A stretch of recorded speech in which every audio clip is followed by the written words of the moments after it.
الباسورد اتغير، بحاول اعمل ريستور للقديم. انا مش فاهم مين ممكن يبقى عمل كده وبيعمل كده ليه اصلا.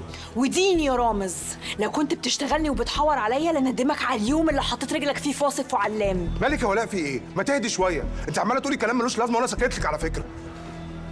هو انت حد مسك تليفونك غيرك؟ قلت لا. لا ولما هو لا ايه التليفون نط في جيبك وغير نفسه؟ فعلا مش منطقي، وقلت لك الحكايه دي مش داخله جوه دماغي، بحاول اتصرف، سيبيني اتصرف بقى، انت وترتيني. اتفضل. انا عندي حل.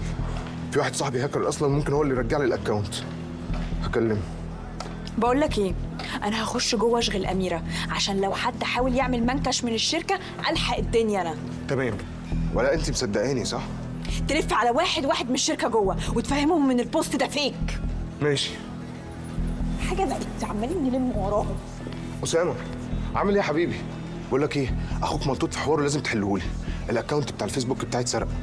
هبعت لك دلوقتي الايميل والباسورد، وامان عليك اول ما توصل لحاجه تكلمني. حبيبي عامل ايه؟ سلام سلام. تهيألي أكتر واحد مبسوط بالحفلة دي هو عمر نفسه. طبعا طول ما شايفك مبسوطة هيبقى مبسوط، ما هو عامل الحفلة دي عشان.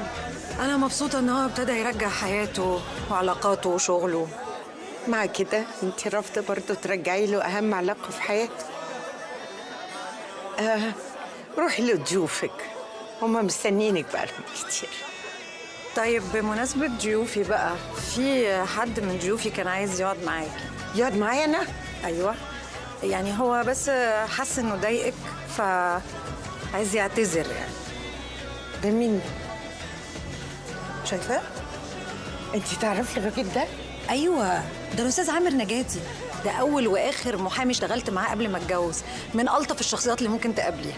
لا لا لا، دي رايحة منه خالص. ألطف إيه؟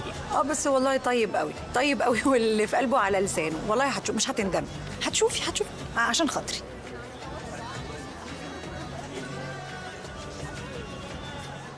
والله لطيف. بلاش القلبازه دي. مساء الخير. مساء الخير. مدام سلوى منصور، استاذ عامر نجاتي. اهلا وسهلا. انا اسف جدا على الموقف السخيف اللي حصل مني من شويه. ما أنا قلت لحضرتك ما حصلش حاجة، حصل خير. ان شاء الله خير ان شاء الله. في كنبه فضيت، ممكن نروح نقعد عليها؟ اتفضل اقعد. لا بقول نقعد عليها. بجد رايحة خالص منك. ماشي، اتفضل اقعد يا أستاذ.